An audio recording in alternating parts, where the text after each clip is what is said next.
Welcome to our channel Sai Amruthavani. Om Sairam. Sai బిడ్డలందరికీ నమస్కారం అండి.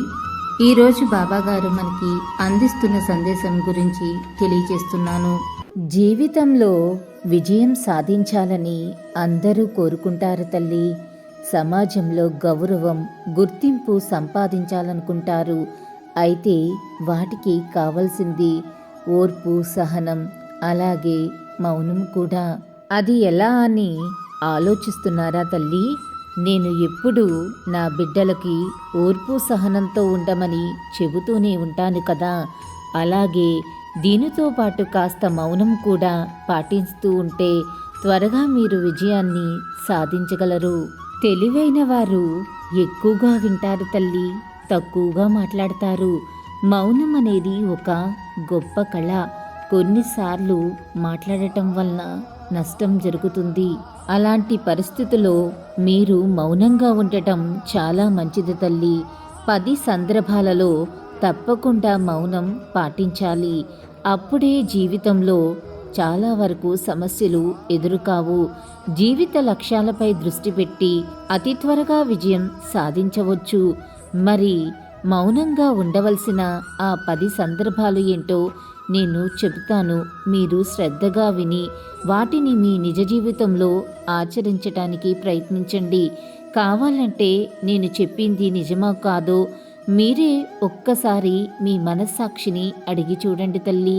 ఎవరైనా ఇద్దరి మధ్య గొడవ జరుగుతుంటే, పోట్లాడుకుంటూ ఉంటే, ఆ గొడవతో మీకు ఎలాంటి సంబంధం లేకపోతే అందులో మీరు జోక్యం చేసుకోకపోవటమే చాలా మంచిది తల్లి. అలా కాదని ఆ గొడవలో వేలు పెట్టారా అనుకోండి, చివరికి మీకే ఇబ్బందులు ఎదురయ్యే ప్రమాదం ఉంటుంది. ఇలా ఎందుకు చెబుతున్నానంటే, గొడవ పడ్డవాళ్ళు బాగానే ఉంటారు తల్లి. మధ్యలో ఎవరైతే వెళ్తారో వాళ్ళే బాగా నలిగిపోతారు. వాళ్ళనే మీ వల్లే ఈ ప్రమాదం అంతా జరిగిందని మిమ్మల్ని తిట్టుకుని మళ్ళీ వాళ్ళిద్దరూ ఒకటైపోతారు.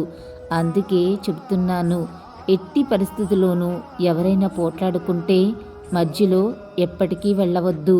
ఉరిమురిమి మంగళం మీద పడినట్లయితుంది. ఒకరు తమ గొప్పతనం గురించి చెప్పుకుంటుంటే మీరు మౌనంగా ఉండటమే చాలా మంచిది.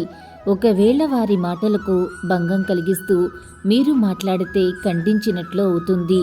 వాళ్ళు జలసీగా ఫీల్ అవుతున్నారని అవతలి వ్యక్తికి అనిపిస్తుంది తల్లి. అప్పుడు అవతల వ్యక్తి చులకనగా చూస్తూ అవమానించవచ్చు. ఎవరికైనా మీ మీద కోపం వస్తే వారి కోపాన్ని మౌనంగా ఎదిరించాలి. అంటే మీరు ఏం మాట్లాడకుండా ఉండండి. ఇలా చేస్తే వారి కోపం తగ్గుతుంది. వారి తమ తప్పును గ్రహిస్తారు. ఒక విషయం గురించి మీరు పూర్తిగా తెలియకపోతే దాని గురించి ఎప్పుడూ మాట్లాడకుండా ఉండటమే మంచిది. లేకపోతే తెలిసి తెలియని కారణంగా అనుకోకుండా వేరే వారికి నష్టం కలిగించవచ్చు. అలాగే మీకు కూడా నష్టం మీరే కలిగించుకున్నవారవుతారు. మీరు ఎంత చెప్పినా మిమ్మల్ని అర్థం చేసుకునే వ్యక్తిని కలిస్తే మౌనంగా ఉండటమే మంచిది తల్లి. ఎందుకంటే వారు మీ యొక్క మనస్తత్వాన్ని, మీ యొక్క ఎమోషన్స్ని పట్టించుకోరు. అందుకే మీరు అక్కడ మౌనంగా ఉండటం ఎంతో మంచిది.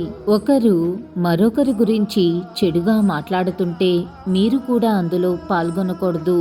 ఎందుకంటే ఇవాళ వారు మరొకరి గురించి చెడుగా మాట్లాడుతున్నారు, రేపు మీ గురించి కూడా అలాగే మాట్లాడవచ్చు. అందుకే అలాంటి వారికి దూరంగా ఉండటం చాలా మంచిది. ఎవరైనా మీతో వారి సమస్యలను పంచుకుంటే వారి మాటను జాగ్రత్తగా వినాలి. వారికి సరైన సలహా ఇవ్వటానికి ముందు కాసేపు ఆలోచించాలి. మంచి సలహా ఉంటే తిరిగి మాట్లాడండి, లేకపోతే మౌనం వహించటం చాలా మంచిది. మీకు ఏ విధంగానూ సంబంధం లేని విషయంలో మీరు మాట్లాడకుండా ఉండటమే చాలా మంచిది. అనవసరంగా మాట్లాడటం వలన అనవసరమైన గొడవలు జరగవచ్చు తల్లి. ఎవరైనా ఎదుటి వ్యక్తులు నార్మల్గా ఏదన్నా సమస్యను చెప్పుకోలేకపోతే అస్సలు మాట్లాడకూడదు. అలా కాదని అరుస్తూ వాళ్ళ యొక్క బాధను వెల్లడిస్తున్నారంటే అది మంచిది కాదు తల్లి. ఒక వ్యక్తి అరుస్తున్నాడంటే తన కోపాన్ని కంట్రోల్ చేసుకోలేక పోతున్నాడని అర్థం. ఇలా అరవటం వలన ఇతరులు బాధపడతారు, భయపడతారు లేదా కోపంగా ఉంటారు.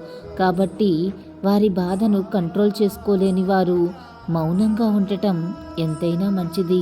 ఎవరి గురించైనా అనవసరంగా మాట్లాడటం లేదా కామెంట్ చేయటం మంచిది కాదు. ఒకరిని తక్కువ చేయటం, వారిని అవమానించటం లేదా వారి గురించి అబద్ధాలు చెప్పటం వలన వారికి మనసుకు నొచ్చుకుంటుంది. కాబట్టి అనవసరమైన పరిస్థితుల్లో మౌనంగా ఉండటం ఎంతో మంచిది తల్లి. ఇలా కొన్ని విషయాలలో ఎంతో మౌనం వహిస్తేనే మీరు విజయాన్ని పొందగలరు. అల్లా మాలిక్, అల్లా అచ్చా కరేగా. ఓం సాయిరామ్. ఇలాగే బాబా గారి సందేశం రోజు వినాలి అనుకుంటే మన ఛానల్ని సబ్స్క్రైబ్ చేసుకుని సపోర్ట్ చేయండి. అంతవరకు సర్వే జన సుఖినో భవంతు. Thanks for watching.